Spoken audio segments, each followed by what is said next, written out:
Pernahkah kau bertanya, siapa sebenarnya yang sedang menatap lewat matamu? Apakah engkau benar-benar ada atau hanya bayangan dari Yang Maha Ada? Ilmu ini bukan untuk memuaskan logika, tapi untuk menghancurkan rasa memiliki. Bukan tentang mengenal Tuhan di langit, tapi menyadari bahwa seluruh keberadaan ini hanyalah cermin tempatnya menampakkan diri. Dan bila cermin itu bersih, yang tampak bukan lagi dirimu, tapi wajah yang selama ini kau cari di luar. Selamat datang di jalan sunyi makrifat. Ilmu cermin, diri adalah zat yang terpantul. Cermin tak pernah memiliki bayang. Dalam keheningan yang terdalam, ada pertanyaan yang perlahan menggema dari relung jiwa. Siapa sebenarnya aku ini? Sejak manusia mengenal kata aku, ia mulai memisahkan diri dari semesta, merasa berbeda dari angin yang berhembus, dari air yang mengalir, dari dedaunan yang gugur. Padahal seluruh ciptaan hanyalah satu kesatuan yang berpadu dalam irama kehendaknya. Tapi mengapa hati sering merasa terpisah, seperti melihat dunia dari balik kaca yang tak bisa disentuh? Disitulah awal perjalanan makrifat dimulai, saat kita mulai menyadari bahwa diri ini bukanlah sesuatu yang berdiri sendiri, tapi hanyalah bayang dalam cermin ilahi. Bayang tidak pernah punya bentuk sendiri. Ia hidup karena ada cahaya dan ada wujud yang nyata. Begitu pula kita, seluruh keberadaan kita hanya ada karena adanya Yang Maha Ada. Diri ini yang kita anggap memiliki kehendak, perasaan dan kesadaran, sesungguhnya hanyalah pantulan dari zat yang satu. Bila bayang mencoba mengklaim bahwa ia hidup sendiri, maka itu adalah ilusi. Ilusi itu bernama ego. Dan ketika ego bertumbuh, maka tirai kian menebal, cahaya kian pudar, dan wajah yang sejati pun tak tampak lagi. Cermin tidak pernah menolak apa yang dipantulkan. Ia diam, ia jernih, ia tidak menambah, tidak mengurangi. Maka ketika kita ingin mengenal zat yang memantul dalam diri, kita perlu menjadi cermin itu, bening, kosong, tanpa tuntutan, tanpa keinginan. Kejernihan batin adalah syarat utama agar pantulan itu nyata. Jika ada debu sedikit saja berupa kesombongan, rasa memiliki, atau penghakiman, maka bayangan itu akan tampak samar. Bukan zat yang salah memantul, tapi kita yang tidak siap menerimanya. Sungguh saat manusia menyangka bahwa dirinya bisa menemukan Tuhan, itu ibarat bayangan yang merasa bisa menangkap wujud. Tidak, wahai jiwa, bukan kita yang menemukannya, kitalah yang dipantulkannya. Bahkan ketika kita mengucap namanya, itu karena Dia yang berkehendak agar suaranya hidup dalam getar dada kita.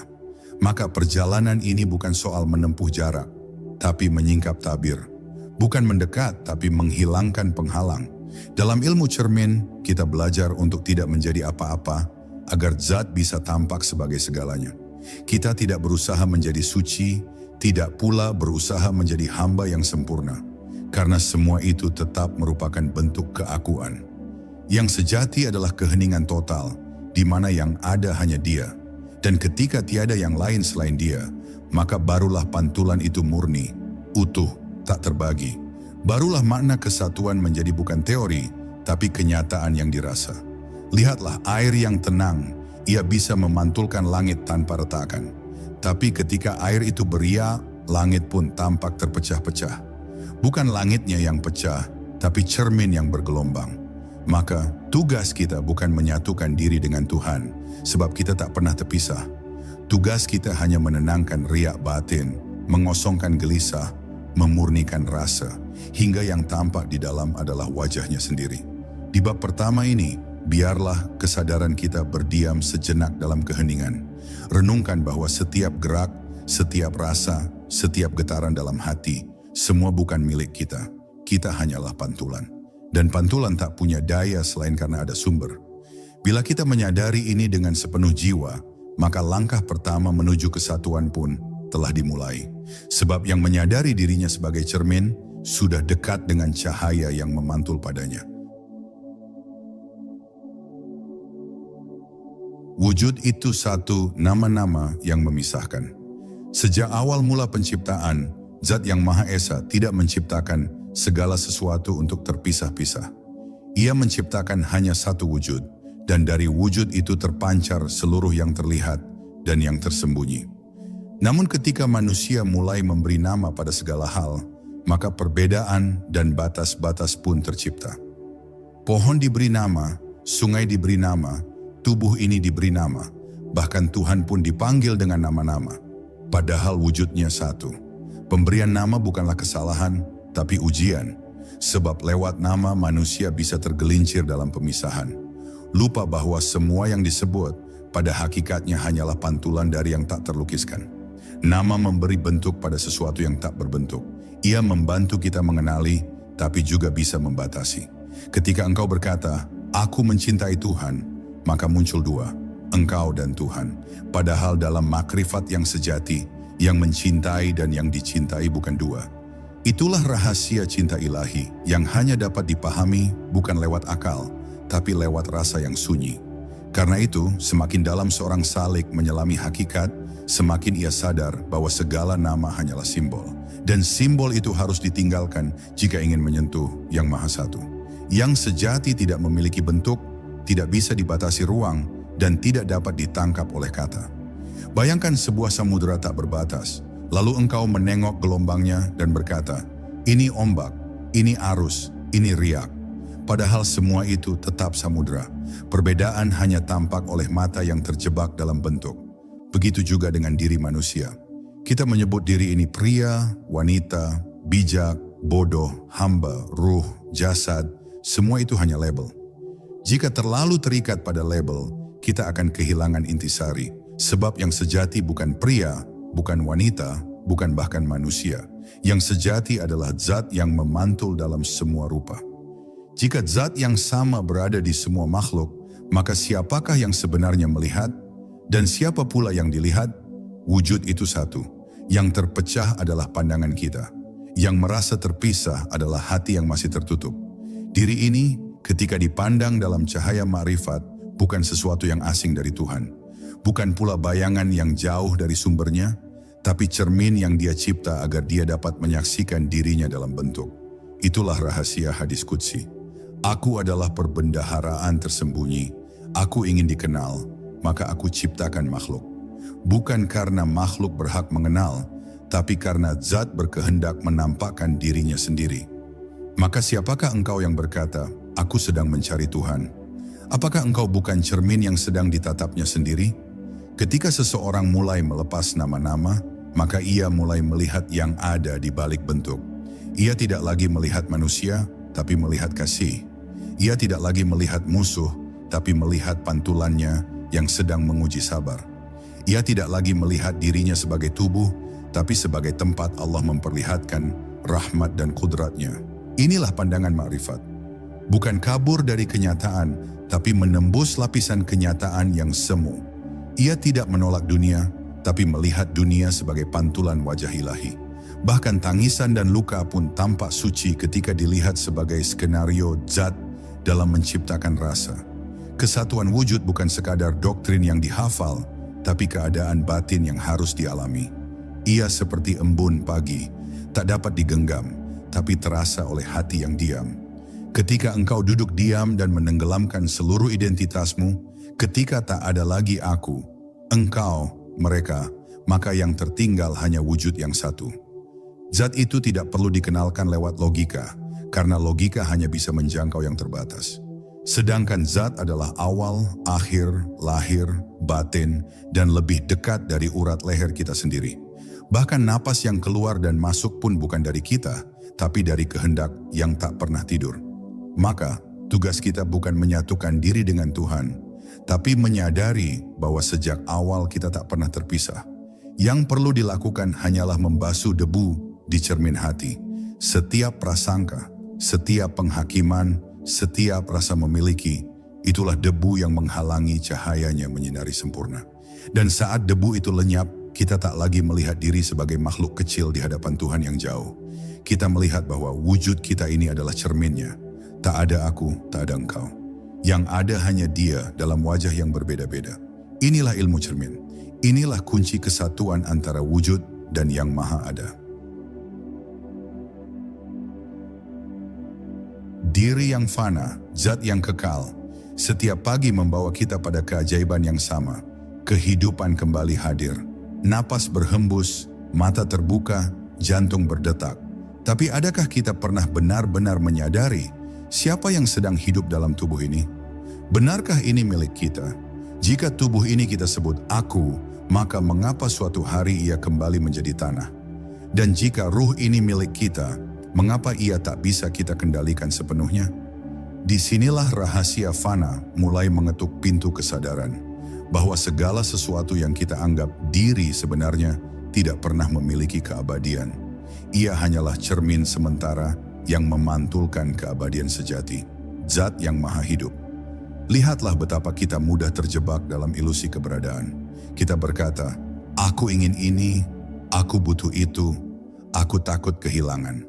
Semua pernyataan itu bertumpu pada satu keyakinan palsu, bahwa diri ini ada dan memiliki kuasa. Padahal ketika ruh dicabut, semua keinginan dan ketakutan itu ikut lenyap. Seperti asap yang tersapu angin. Maka siapa yang memiliki siapa?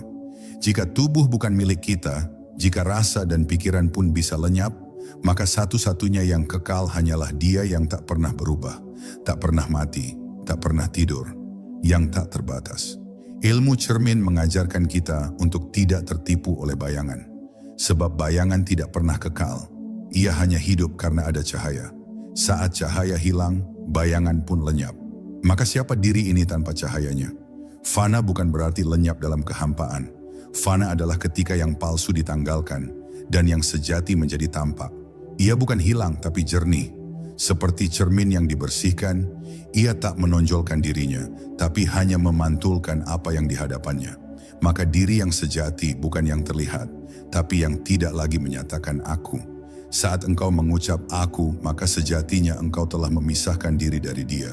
Tapi saat engkau diam, tenggelam dalam keheningan batin, dan tak ada lagi kata selain kesadaran penuh akan kehadirannya, maka disitulah awal dari hakikat tauhid. Tauhid bukan sekadar mengatakan Allah itu satu, tapi menyadari bahwa tak ada yang lain selain Dia. Bahkan kesadaranmu pun, jika dirunut sampai akar, bukan milikmu. Ia adalah cahaya yang memantulkan zat dalam dirimu, agar engkau bisa mengenalnya lewat pantulannya sendiri. Ada saat dalam perjalanan ruhani di mana seseorang menangis bukan karena sedih, tapi karena menyadari bahwa seluruh hidupnya hanya menatap bayangan, bukan sumber. Ia menangis karena betapa banyak waktu yang dihabiskan dalam keakuan, dalam rasa memiliki, dalam merasa sebagai pusat. Padahal sejak awal tak ada satu pun yang benar-benar milik kita. Bahkan diri yang selama ini kita kenal, dengan nama, latar belakang dan kenangan, bukanlah inti dari wujud kita. Inti itu tersembunyi dalam diam, dan dalam diam itulah zat berbicara. Bila engkau ingin menyentuh yang kekal, maka lepaskan yang fana. Jangan melekat pada tubuh, pada pencapaian, pada gelar, bahkan pada amal sekalipun. Semua itu bisa menjadi tirai yang menutupi wajahnya. Bahkan amal bisa menjadi hijab jika masih disertai rasa aku yang beramal. Padahal hakikatnya, tidak ada daya dan upaya kecuali karena kehendaknya. Maka saat amal pun dilakukan tanpa merasa diri sebagai pelaku, disitulah fana menjadi nyata. Dan ketika fana telah terjadi, maka yang tampak hanyalah Dia, yang maha melihat, yang maha melakukan, yang maha ada. Di bab ini, kita tidak diajak untuk membenci diri atau meniadakan ciptaan, tapi untuk menyadari bahwa semua yang tampak hanyalah cermin, bukan sumber. Kita boleh menyaksikan dunia, menjalani kehidupan, mencintai makhluk, tapi jangan pernah lupa bahwa semua itu fana, dan yang kekal hanyalah Dia. Ketika engkau berdiri di hadapan cermin dan melihat wajahmu, jangan salah sangka, itu hanya pantulan. Yang sejati, yang tidak pernah berubah, yang selalu ada sebelum dan sesudah segala sesuatu, hanyalah zat yang maha kekal. Maka biarkan diri ini sirna, agar yang tampak hanya wujudnya semata. Ketika Tuhan melihat dirinya lewat dirimu, ada sebuah rahasia yang hanya bisa dirasa oleh hati yang sunyi, yaitu bahwa seluruh keberadaan ini adalah cara zat memperlihatkan dirinya kepada dirinya sendiri. Bukan karena ia butuh disaksikan, tapi karena kasihnya menghendaki perwujudan. maka segala yang ada bukan terpisah darinya, melainkan cermin-cermin baginya, menampakkan asma dan sifatnya. Di wajah anak-anak kecil, ia menampakkan Rahman. Di tangan para penyembuh, ia menampakkan syifa. Dalam langit yang luas, ia menampakkan jalal dan jamalnya. Dan dalam hatimu, ia menampakkan dirinya sebagai kesadaran. Bila engkau merenung dalam hening, lalu bertanya, siapa yang sedang menyadari kesadaran ini? Maka engkau telah mengetuk pintu cermin ilahi. Cermin tidak bisa melihat dirinya sendiri tanpa pantulan. Maka Tuhan pun menurunkan ciptaan sebagai pantulan wujudnya. Tapi yang memantul bukan zatnya, sebab zat terlalu luhur untuk bisa dipantulkan. Yang memantul adalah bayangan rahmat, cahaya ilmu, getaran wujud. Maka ketika kita melihat keindahan, kebaikan, atau bahkan kegetiran, itu semua hanyalah sisi-sisi dari pancaran yang satu. Dan bila kita cukup jujur untuk melihat ke dalam, kita akan temukan bahwa semua rasa, semua gejolak, semua keinginan hanyalah bahasa yang digunakan oleh zat untuk berbicara kepada zat. Ia menyapa dirinya sendiri dalam kita. Maka jangan heran jika kadang kau menangis dalam sujud tanpa tahu sebabnya. Jangan heran jika hatimu berguncang oleh satu ayat, satu doa, atau bahkan hanya oleh sepi. Itu bukan semata karena engkau merasa, tapi karena zat sedang menatap dirinya melalui cermin hatimu. Ia yang membisikkan, ia pula yang mendengarkan. Ia yang menggerakkan rindu, ia pula yang menjadi tujuan rindu itu. Dalam hakikat ini, tidak ada lagi aku. Yang ada hanya dia dalam berbagai bentuk pengalaman yang disebut kehidupan. Hidupmu bukan milikmu. Ia adalah caranya menampakkan kehidupan itu sendiri. Disinilah ilmu cermin menjadi sangat lembut, namun menghancurkan. Lembut karena mengajarkan bahwa segala sesuatu adalah dia. Tapi menghancurkan karena ia menyingkirkan semua rasa memiliki, semua pengakuan, semua rasa aku ini hamba yang suci, atau aku ini murid yang telah sampai. Tidak ada yang sampai. Tidak ada yang suci selain dia. Jika engkau merasa sudah mengenalnya, mungkin engkau baru mengenal pantulan nama, belum menyentuh wajahnya. Sebab yang menyentuh wajahnya pasti sirna. Yang benar-benar mengenalnya tidak akan berani mengatakan aku mengenal. Maka jika suatu hari engkau merasa tenggelam dalam cinta ilahi, jangan genggam rasa itu. Biarkan ia mengalir, sebab itu bukan milikmu. Itu pancarannya yang menari dalam dadamu. Seperti laut yang mengizinkan ombak menari, tapi tak pernah menjadi ombak itu sendiri. Biarkan hatimu menjadi samudra. Biarkan segala rasa datang dan pergi, tapi engkau tetap dalam diam, dalam sadar, dalam pengakuan bahwa yang mencintai dan yang dicintai adalah satu. Bahkan engkau pun bukan pengamat, melainkan bagian dari tarian itu. Dan tarian itu suci, sebab ialah yang menari melalui dirimu. Dalam tingkatan makrifat yang halus, seorang salik akan mulai kehilangan orientasi terhadap dualitas. Ia tidak lagi menyebut baik dan buruk, sebab ia melihat bahwa semua berasal dari kehendak yang satu. Ia tidak lagi mengatakan ini aku dan itu Tuhan, sebab batas antara hamba dan Tuhannya mulai kabur. Tapi bukan berarti ia mengklaim sebagai Tuhan. Justru sebaliknya, ia menyadari dirinya tiada. Yang ada hanya dia yang meminjam wujud agar pantulan bisa terjadi. Dan ketika tidak ada lagi yang memantul, maka zat pun tinggal dalam zat. Sunyi, tanpa bentuk, tanpa arah, tanpa kata. Maka renungkan dalam diam, seluruh hidup ini adalah tempat zat melihat dirinya. Saat engkau menatap langit dan merasa takjub, saat engkau mencium tangan ibumu dengan cinta, saat engkau meneteskan air mata dalam tahajud, itu semua bukan kamu. Itu dia yang sedang hadir dalam bentukmu. Maka jangan buru-buru mengklaim kemuliaan, jangan pula mengusir duka, sebab semuanya adalah bagian dari pantulan. Dan pantulan terbaik adalah yang tidak mencuri cahaya, tapi menyerah sepenuhnya kepada sumbernya. Biarkan dirimu menjadi cermin itu. Tak punya warna, tak punya bentuk, hanya memantulkan yang maha ada dengan jernih dan setia. Mengenal diri menyingkap wajahnya. Sejak dahulu para pencari kebenaran telah berkelana ke segala arah, ke gunung sunyi, ke padang sepi, bahkan ke dalam samudera batin, demi menjawab satu pertanyaan agung. siapakah aku? Di balik nama, peran, dan cerita hidup, ada kerinduan purba untuk memahami asal dan tujuan. Tapi banyak yang mencari di luar, padahal jawaban itu tidak pernah berada jauh. Ia tak berada di langit yang tinggi atau bumi yang dalam, tapi tersembunyi di balik dinding tipis dalam dada. Sebuah rahasia sunyi yang hanya akan terbuka bagi mereka yang berani menyingkap bayang-bayang diri dan melihat siapa yang sedang memantulkan segala rasa dalam jiwa. Mengenal diri bukan sekadar mengenali karakter atau potensi, sebagaimana diajarkan dalam psikologi. Dalam jalan makrifat, mengenal diri berarti menyelam lebih dalam, melewati identitas yang biasa kita genggam. Kita melepaskan aku seorang guru, aku seorang ayah, aku seorang murid, dan menyentuh keheningan sebelum semua nama itu muncul. Apa yang kita temukan? Bukan kehampaan, tapi kesadaran murni. Dan kesadaran itu bukan milik kita. Ia bukan makhluk, bukan juga bagian. Ia adalah cermin. Dan yang memantul di dalamnya adalah nur zat yang tak terbagi. Dialah yang membuat kita merasa hidup. Dialah yang menyaksikan melalui mata ini. Tapi ego selalu ingin mengklaim. Ketika muncul cinta dalam hati, ego berkata, aku sedang mencintai. Ketika muncul hikmah dalam lisan, ego berkata, aku yang berkata-kata. Padahal kita hanyalah cermin. Ketika ada cahaya, maka terlihatlah bentuk. Dan ketika tidak ada cahaya, kita tak bisa memperlihatkan apa-apa. Lalu mengapa kita merasa memiliki? Karena cermin telah dilapisi kabut. Dan kabut itu adalah keakuan. Ia membuat pantulan menjadi samar, bahkan bisa menipu. Maka perjalanan makrifat bukan menambah ilmu, tapi menyingkap lapisan demi lapisan keakuan itu. Hingga akhirnya yang tampak bukan lagi aku, tapi wajahnya yang bersinar dalam sunyi.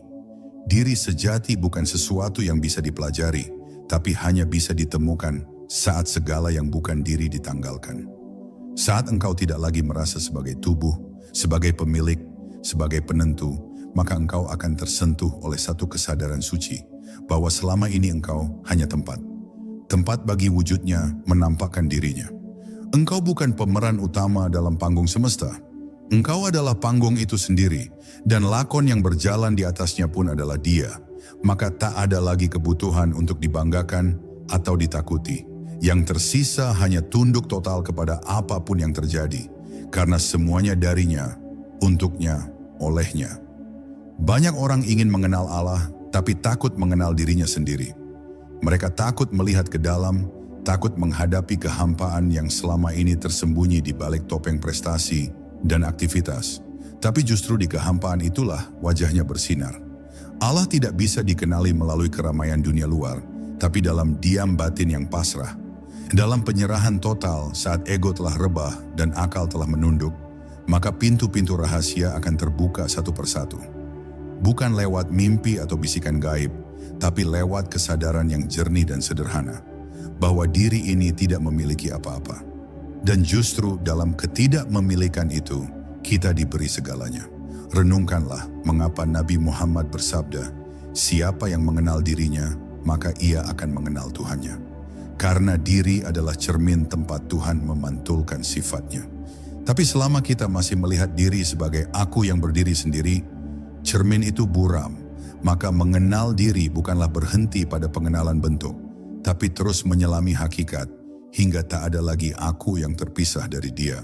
Maka mengenal Tuhan bukan datang setelah mengenal diri, tapi justru terjadi ketika diri itu sirna, saat tiada lagi penghalang antara cermin dan cahaya, saat tidak ada lagi jarak antara kesadaran dan wujud, saat satu-satunya yang ada hanya Dia yang memantul sempurna. Di bab ini kita diajak menundukkan wajah ke dalam batin, bukan sebagai pelarian dari dunia, tapi sebagai cara untuk menyadari bahwa dunia ini sendiri hanyalah pantulan. Kita tidak diajak membenci tubuh atau mengingkari peran, tapi diajak untuk tidak melekat pada keduanya. Sebab apapun yang kita genggam akan lenyap, dan yang kita lepaskan karena Allah akan diganti oleh kesadaran yang tak bisa lenyap. Kesadaran itu adalah pintu untuk mengenal wajahnya di balik cermin jiwa kita. Maka kosongkanlah dirimu, biarkan cahayanya masuk. Sebab hanya cermin yang bening yang mampu memantulkan sumbernya tanpa cacat. Antara hamba dan Dia tidak ada dua, Pada permukaan akal, kita selalu belajar bahwa kita ini hamba dan Allah adalah Tuhan. Kita di sini dan Dia di sana.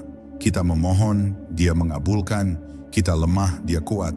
Tapi dalam kedalaman makrifat, pemisahan itu perlahan-lahan luluh. Bukan karena kita menjadi Tuhan, bukan karena kita meniadakan ubudiyah, tetapi karena kita mulai menyadari bahwa semua itu hanyalah cara cinta menampakkan diri. Hamba dan Tuhan hanyalah dua sisi dari satu gerak kehadiran. Tidak ada dua wujud yang saling berhadap-hadapan. Yang ada hanyalah Dia dalam bentuk penghambaan dan dalam bentuk ketuhanan. Satu wujud yang tak terbagi sedang menari dalam dua wajah. Bayangkan air laut yang menampakkan ombak. Ombak pertama berkata, "Aku hamba." Ombak lain berkata, "Aku gelombang besar, aku Tuhan atas lautan." Tapi air yang sama yang menjadikan keduanya. Begitulah perumpamaan kita dalam dunia ini. Sebagian merasa kecil dan hina, sebagian merasa tinggi dan sombong. Tapi keduanya berasal dari satu samudera wujud. Saat engkau merasa sebagai hamba, engkau sedang mencicipi kelembutannya. Saat engkau melihat keagungannya, engkau menyaksikan jalalnya. Namun jangan sampai kau berhenti di salah satunya. Jangan terperangkap pada bentuk, sebab bentuk hanyalah wajah pantulan, bukan zat yang sesungguhnya. Dalam ilmu cermin, kita mulai menyadari bahwa semua yang kita lihat di luar adalah gerak dari dalam. Kita melihat dunia, tapi sebetulnya kita sedang menyaksikan gema dari pusat kesadaran. Lalu siapakah yang berada di pusat itu? Ketika engkau tenggelam dalam sujud yang dalam, ketika seluruh keberadaanmu larut dalam tangis cinta, saat tidak ada lagi aku dan engkau, disitulah rahasia makrifat terbuka. Bukan dalam kata, bukan dalam konsep, tetapi dalam keadaan. Keadaan fana yang total, di mana hamba melebur, dan yang tersisa hanyalah Dia. Bukan berarti hamba menjadi Tuhan, tapi hamba menyadari bahwa sejak awal dirinya hanyalah pantulan zat yang satu. Jika engkau masih berkata, "Aku sedang menyembah Allah," maka masih ada dua. Tapi ketika yang menyembah dan yang disembah adalah satu dalam pancaran cinta, maka engkau telah mendekati hakikat tauhid yang sejati. Bukan berarti menyamakan hamba dengan Tuhan, tapi menyadari bahwa yang sedang bergetar dalam hamba adalah kehendak-Nya.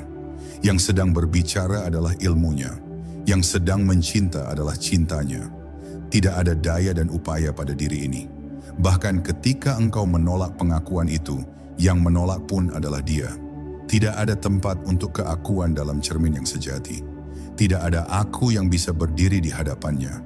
Maka para kekasih Allah tidak menempuh jalan untuk menjadi Tuhan, tapi justru untuk sirna dari segala selain Tuhan.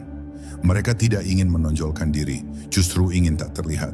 Sebab mereka tahu, dalam ketidakterlihatan itulah wajahnya menjadi terang. Mereka tidak mengklaim telah sampai. Karena yang merasa telah sampai justru masih sangat jauh. Mereka tak ingin dikenal oleh makhluk sebab mereka hanya ingin dikenal oleh zat yang meminjam wajah mereka. Dan dalam kefanaan itu, mereka menjadi pelita, bukan karena mereka bercahaya, tapi karena mereka jernih memantulkan cahayanya tanpa ego. Hubungan antara hamba dan Tuhan bukanlah hubungan dua entitas terpisah, tapi pancaran satu cahaya dalam dua rasa. Saat engkau merasa kecil, Allah hadir sebagai yang maha luhur. Saat engkau lebur, Allah hadir sebagai yang maha dekat. Ia bukan hanya dekat, tapi Dialah kedekatan itu sendiri. Bahkan ketika engkau menyebut namanya dalam hati, itu pun karena Dia yang menyalakan getar itu dalam dadamu. Tidak ada yang bergerak selain dengan izinnya.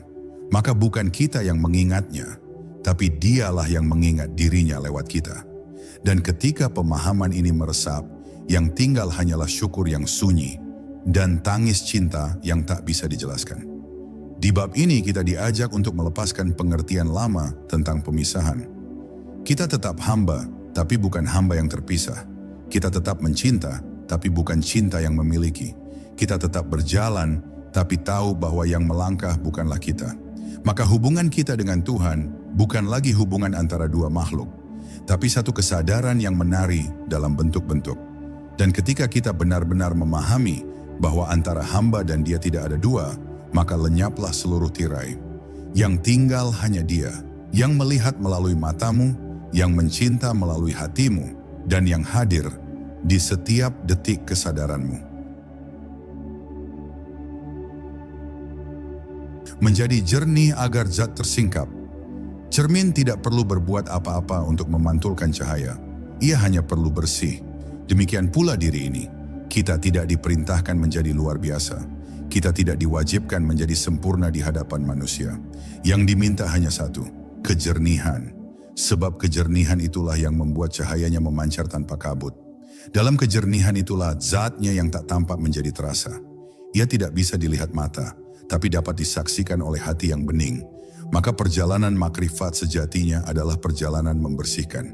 Bukan mengejar, bukan menuntut, tapi menyingkirkan semua yang menutupi. Apa yang membuat cermin menjadi buram? Bukan karena kurangnya cahaya, bukan pula karena pantulannya keliru, tapi karena ada lapisan debu, lapisan kabut, lapisan aku. Debu itu bernama ria, kabut itu bernama hasrat, dan lapisan itu adalah segala bentuk rasa memiliki atas sesuatu yang sejatinya bukan milik kita. Maka selama masih ada rasa, ini milikku, ini pencapaianku, ini diriku, cermin belum jernih, zat belum tampak. Yang terlihat hanyalah bayangan-bayangan semu yang memantul dari ego. Dan itulah awal dari keterpisahan. Ketika aku merasa memiliki wujud, maka saat itu juga aku telah kehilangan wujudnya. Banyak orang mengejar hakikat dengan ilmu, zikir, wirid, puasa, dan amalan-amalan lainnya. Semua itu baik, tapi ingat, amalan adalah sarana, bukan tujuan. Jangan sampai yang menjadi jalan justru berubah menjadi penghalang.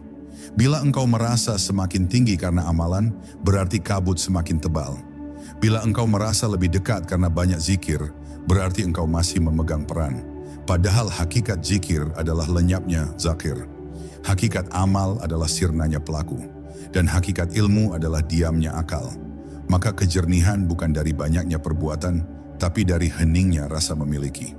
Cermin yang jernih tidak menonjolkan dirinya. Ia tidak berkata, lihat, aku memantulkan dengan baik. Ia diam. Ia tidak butuh pujian. Ia tidak berusaha menjadi pusat.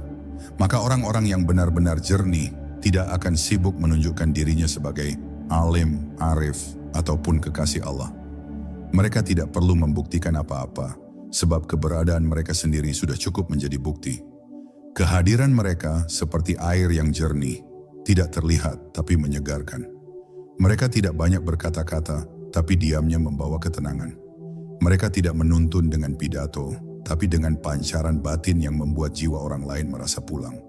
Semakin jernih seseorang, semakin ia melihat bahwa segala sesuatu hanyalah bayangan. Ia melihat kejahatan bukan sebagai musuh, tapi sebagai bentuk dari sifat jalal yang sedang memperlihatkan ketegasannya. Ia melihat kesedihan bukan sebagai musibah, tapi sebagai getaran rahmat dalam bentuk lain.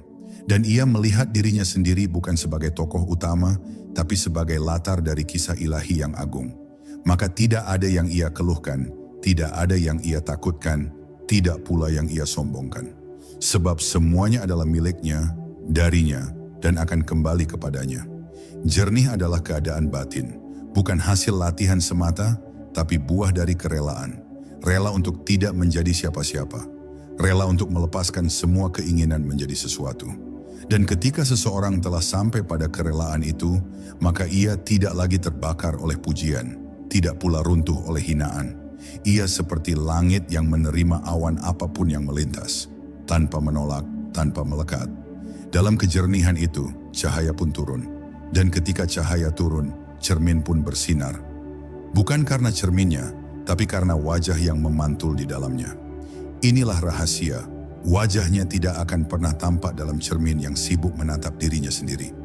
Di bab ini, kita diajak bukan untuk menjadi lebih, tapi untuk menjadi kosong. Kosong dari pujian, kosong dari rasa, aku sudah dekat dengan Tuhan. Kosong dari keinginan untuk dilihat sebagai yang jernih. Sebab kejernihan sejati tidak pernah tahu bahwa ia jernih. Ia hanya menjadi ruang, dan ruang itu menjadi tempat bagi zat menampakkan wujudnya. Maka biarkan hatimu menjadi ruang itu. Kosongkan, diamkan. Jangan isi dengan teori. Jangan penuhi dengan rasa bangga. Dan ketika kosong telah menjadi tempat bagi cahaya, saat itulah zat akan terlihat. Bukan oleh mata, tapi oleh hati yang telah hancur dalam kesadaran fana.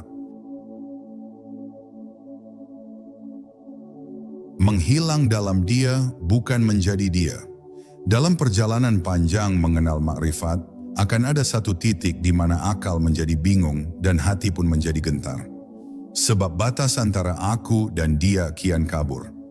Apa yang dulu terasa sebagai aku berdoa, kini menjadi Dia sedang menggerakkan doa dalamku. Apa yang dulunya diyakini sebagai aku mencinta Allah, kini menjadi Dia yang mencintai dirinya lewat rasa dalam hatiku. Tapi di tengah keheningan itu, muncul satu jebakan halus yang sering tak disadari. Keinginan untuk menjadi Tuhan. Ini bukan keinginan yang terucap, tapi hadir sebagai rasa halus dalam diri. Seperti merasa diri istimewa, merasa telah sampai, merasa satu-satunya yang melihat kebenaran. Inilah yang disebut hijab tersamar, hijab cahaya, kabut tipis yang menyamar sebagai makrifat, padahal masih menyimpan ego yang belum lenyap. Ilmu cermin tidak mengajarkan kita untuk menjadi pantulan yang bangga akan kejernihannya. Ia justru mengajarkan bahwa semakin jernih cermin, semakin tidak terlihat ia sebagai cermin. Tidak ada keinginan untuk menyatakan, aku sudah bersatu dengan Tuhan. Sebab bahkan perasaan bersatu pun adalah bentuk keberadaan ego yang halus. Diri yang benar-benar lebur tak akan merasa telah lebur. Ia bahkan tak tahu dirinya telah hilang, sebab yang tertinggal hanya Dia. Maka babak tertinggi dalam ilmu ini bukan menjadi Tuhan, tapi menghilang dalamnya. Yang tinggal hanya satu wujud yang tak bisa dibagi, tak bisa dipantulkan, dan tak bisa diklaim. Jika engkau menyebut, aku adalah Dia, maka berhati-hatilah. Sebab bisa jadi yang berbicara bukan kesadaran yang telah fana, melainkan ego yang menyamar. Orang yang telah fana tak akan menyebut diri. Ia diam, ia sirna, ia hancur dalam kehadiran yang tak bisa dijelaskan. Ia tidak lagi bicara atas nama makrifat, tidak ingin menyampaikan pesan-pesan tinggi, apalagi mengaku sebagai saluran darinya. Ia hanya menjadi bayang yang lenyap bersama cahaya. Dan justru dalam kelenyapan itulah cahaya memancar murni, tidak terhalangi oleh suara manusia. Mereka yang sampai tidak merasa sampai. Mereka yang telah tenggelam justru paling ringan melangkah di bumi. Makrifat sejati tidak menumbuhkan kesan agung pada wajah. Ia justru membuat seseorang tampak biasa.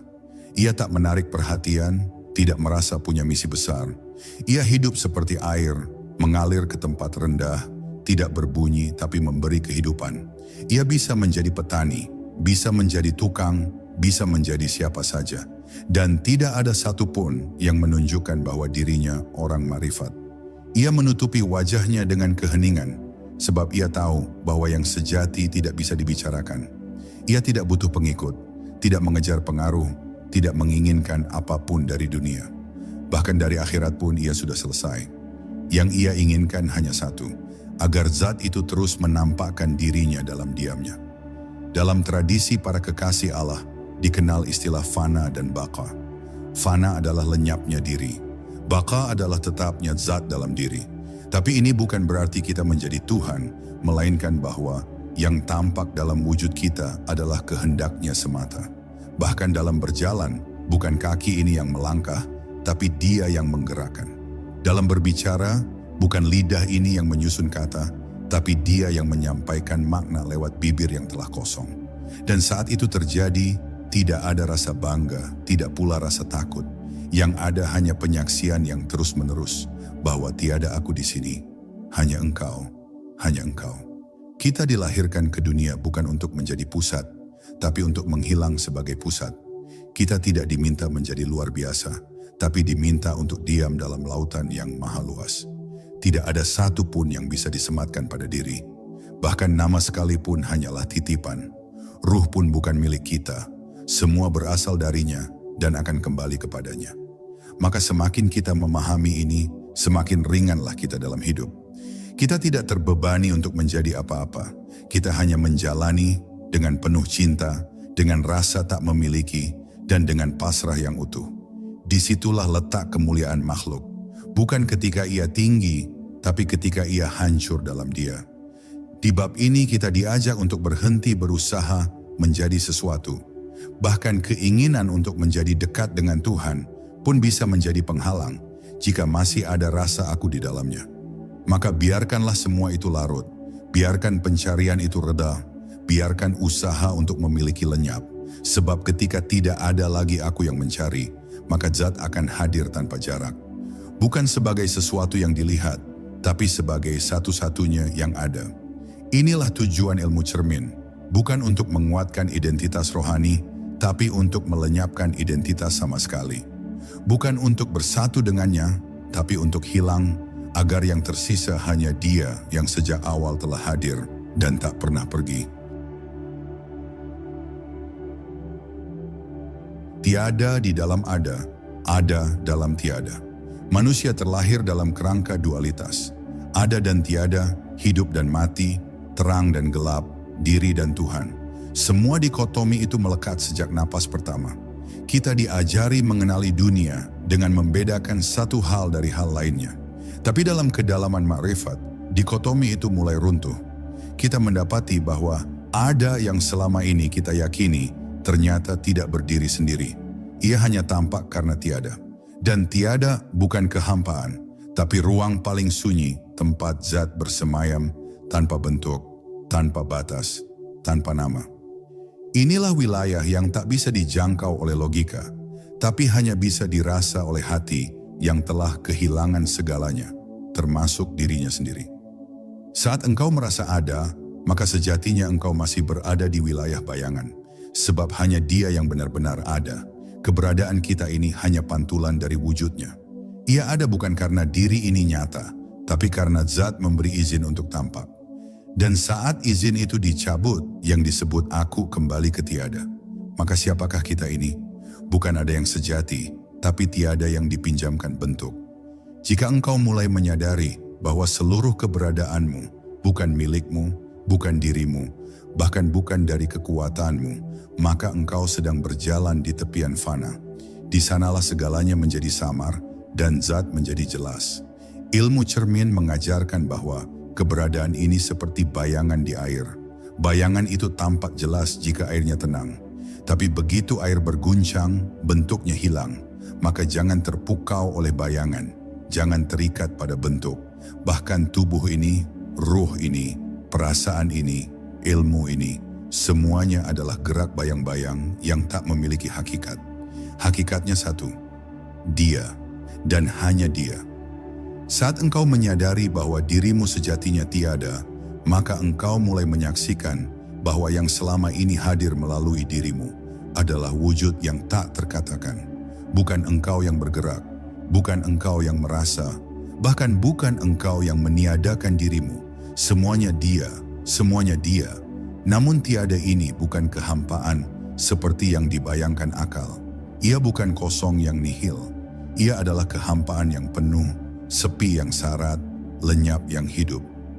Ia seperti malam yang menyembunyikan bintang-bintang, tapi justru karenanya kita bisa melihat cahaya. Dalam ketiadaan inilah zat menyingkapkan dirinya, bukan dengan kata, bukan dengan bentuk, tapi dengan kehadiran yang tidak bisa dijelaskan. Hati yang telah luluh dalam kehinaan akan memantulkan cahaya itu tanpa harus memahaminya. Ia tidak berkata apa-apa, ia hanya menyaksikan. Dan dalam penyaksian itulah wujud yang sesungguhnya menjadi terang. Banyak yang takut dengan makna tiada. Mereka mengira lenyap berarti kehilangan. Tapi dalam makrifat, lenyap adalah jalan pulang. Tiada bukan akhir, tapi awal. Saat segala yang palsu runtuh, saat semua gelar runtuh, saat semua upaya berhenti, maka engkau berada di ambang hadiratnya.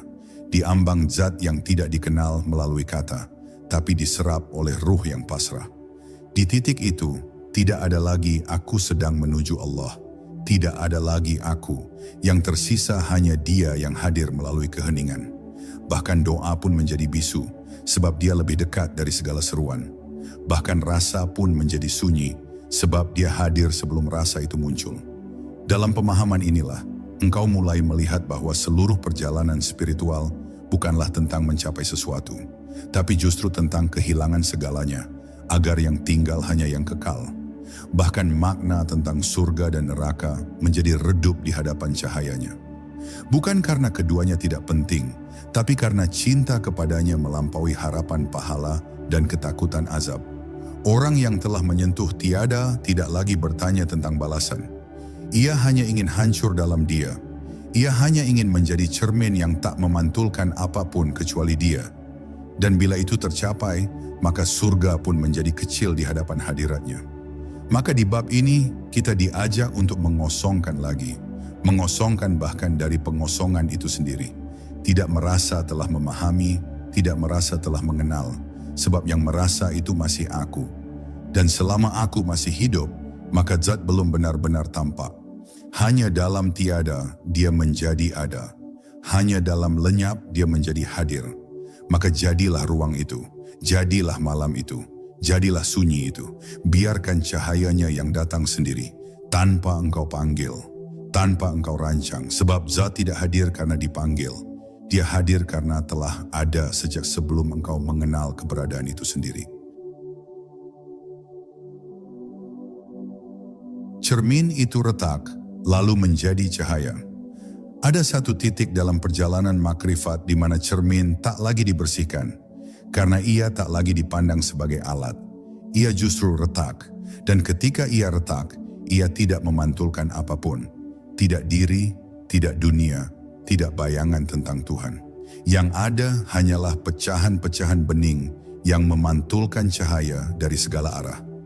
Inilah momen paling dalam dari perjalanan ruhani. Saat cermin bukan lagi perantara, tapi lenyap bersama yang dipantulkan. Tak ada lagi engkau, tak ada lagi aku. Yang tersisa hanyalah keberadaannya yang mengalir melalui segala sesuatu. Sunyi namun meliputi, tiada namun nyata, jauh namun lebih dekat dari nadi sendiri. Retaknya cermin bukanlah kegagalan, itu adalah kelahiran. Sebab selama cermin masih utuh, selalu ada aku yang melihat, dan dia yang dilihat. Tapi ketika cermin retak, batas itu pecah. Yang memandang dan yang dipandang menyatu dalam satu kejadian batin yang tidak bisa dijelaskan. Ini bukan bersatu karena mendekat. Ini bukan menyatu karena menyamai. Ini adalah lenyapnya segala bentuk, segala rasa, segala nama, hingga yang tertinggal hanya ketiadaan yang bercahaya. Di sanalah zat memperlihatkan wajahnya. Bukan dengan mata, bukan dengan penglihatan, tetapi dengan menjadi. Seluruh perjalanan makrifat dari mengenal diri, menyingkap kabut, melebur ego, hingga fana, bukanlah puncak. Semua itu hanyalah tahapan-tahapan. Puncaknya adalah ketika engkau tidak lagi tahu bahwa engkau sedang dalam perjalanan. Bahkan rasa sedang berjalan pun lenyap. Tidak ada aku sedang menuju, tidak ada aku sudah dekat, bahkan tidak ada aku telah sampai. Yang ada hanyalah kesunyian abadi, dan dalam kesunyian itulah wujud yang satu memperlihatkan dirinya tanpa bentuk. Bukan sebagai sesuatu yang kita saksikan, tapi sebagai satu-satunya yang menyaksikan. Dia menjadi semua rasa, semua gerak, semua diam. Cermin yang retak tidak lagi memantulkan bentukmu, tapi justru dari retakan itu cahaya keluar. Ia menembus ruang, menembus tubuh, menembus dunia. Ia menjadi terang yang tak bersumber dari matahari, tak bergantung pada bulan. Terang itu bukan menerangi sesuatu, tapi terang itu adalah kesadaran murni bahwa tiada sesuatu pun selain Dia. Bahkan kesadaran itu sendiri pun lenyap. Ia bukan benda, ia bukan rasa, ia bukan milik, ia hanya ada. Begitu sederhana, begitu luas, tak bisa digenggam oleh apapun, tak bisa dikurung dalam konsep atau ilmu. Ia seperti keheningan yang tak pernah padam, meski dunia bersuara sepanjang waktu. Maka wahai jiwa yang mendamba wajahnya, berhentilah mencarinya di balik langit atau di balik huruf. Berhentilah mencoba memeluknya dengan logika atau mengukurnya dengan zikir. Diamlah dan tenggelam. Biarkan cermin itu hancur, biarkan nama itu redup, biarkan engkau lenyap. Sebab selama engkau masih merasa ada, engkau hanya memantulkan bayangan. Tapi ketika engkau tiada, barulah zat memancar tanpa hijab. Bukan untuk dilihat, tapi untuk menjadi satu-satunya wujud yang tak pernah pergi, tak pernah datang, tak pernah berubah. Ia telah ada, bahkan sebelum engkau menyadari makna ada. Dan inilah akhir dari perjalanan, ketika tidak ada akhir, ketika tidak ada garis finish, ketika tidak ada cerita yang perlu disampaikan. Yang tinggal hanya kesunyian, yang telah menemukan wajahnya di balik cermin yang telah remuk. Yang tinggal hanya napas yang tak lagi mengatakan, aku, tapi hanya diam yang bersujud. yang tinggal hanya satu kalimat batin yang tak berbunyi, tapi mengisi seluruh ruang jiwa. Engkau adalah yang awal, engkau adalah yang akhir, engkau yang zahir, dan engkau pula yang batin, dan tiada sesuatu pun selain engkau. Ilmu cermin bukanlah untuk menjadikan diri suci, bukan pula untuk mengenakan jubah ketinggian rohani. Ia bukan ilmu untuk menunjukkan siapa yang telah sampai dan siapa yang tertinggal. Ia adalah jalan sunyi, tempat seseorang tak lagi ingin dikenal sebagai apapun. Jalan ini sepi, gelap, penuh kehilangan, namun justru disitulah cahaya menjadi terang. Cahaya yang tak menyilaukan mata, tapi mencairkan hati. Cahaya yang tak membakar tubuh, tapi melelehkan ego. Dan pada akhirnya, cahaya itu bukanlah milik siapa-siapa. Ia hanya bisa hadir dalam dada yang kosong, dalam hati yang telah menyerah, dan dalam diri yang telah tiada. Semoga setiap jiwa yang membaca ini tidak hanya memahaminya dengan pikiran, tetapi menyaksikannya dengan hatinya. Dan semoga dalam sunyi yang paling dalam, kita semua bisa berkata tanpa berkata, tiada aku yang ada hanya engkau.